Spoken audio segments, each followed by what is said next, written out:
নমস্কাৰ প্ৰিয় বন্ধু বান্ধৱী আসাম পুলিচৰ ABUB ৰিজাল্ট কেতিয়া দিব বা APR যিমান আসাম পুলিচৰ পোষ্টবিলাক আছে তাৰ ৰিজাল্ট কেতিয়া দিব এই প্ৰশ্নটো লৈ আপোনালোকে বাৰ প্ৰশ্ন কৰি আছে সুধি আছে যে আসাম পুলিচৰ ৰিজাল্ট কেতিয়া দিব এতিয়া মই আপোনালোকক জনাই দিম যে আসাম পুলিচৰ ৰিজাল্ট কেতিয়া দিব আপোনালোকে ইউটিউবত এটা কথা গম পাইছেনে কেতিয়া ইউটিউবত আপোনালোকে এটা কথা চলি আছে চাই আছো সবে কোনবা কৈছে 5 তাৰিখে দিব কোনবা কৈছে 6 তাৰিখে দিব কোনবা কৈছে 10 তাৰিখে দিব এনেকে ধৰণৰ কথাবিলাক আমাৰ চলি আছে যে আসাম পুলিচৰ ৰিজাল্ট দিব বুলি মই এটা কথা কৈছো দে প্ৰথমে কথা এটা বুজিলো প্ৰথম অৱস্থাত আপোনালোকে আসাম পুলিচ গ্ৰেড 4 সেই কথাটো মনত থৈলব এই আসাম পুলিচ গ্ৰেড 4 ৰিজাল্ট বহুত জলদি আহিব প্ৰথম অৱস্থাত আপোনালোকে গ্ৰেড 4 কমান্ডো আৰু SI এইবিলাক যিবিলাক আছে এই পোষ্টবিলাক যিকিটা আছে এই পোষ্টবিলাকৰ আপোনালোকে ৰিজাল্ট প্ৰথম অৱস্থাত দিয়া হ'ব তাৰ পিছত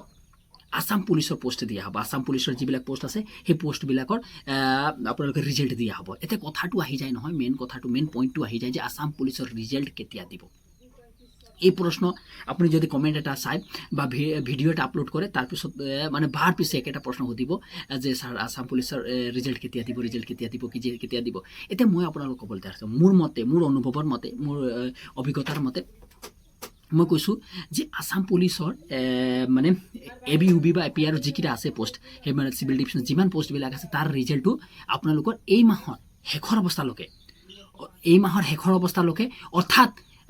যদি এই মাহৰ শেষৰ অৱস্থালৈকে নিদিয়ে তেনেহলে আপোনালোকে গম পাইছে জুলাই মাহলৈকে আপোনালোকে 100% আপোনালোকৰ ৰিজাল্টটো পাই যাব এই কথাটো আপোনালোকে খাটাং ধৰি লওক যে আপোনালোকৰ ৰিজাল্টটো অহা সম্ভাৱনাটো যথেষ্ট পৰিমাণে এই মাহতে আছে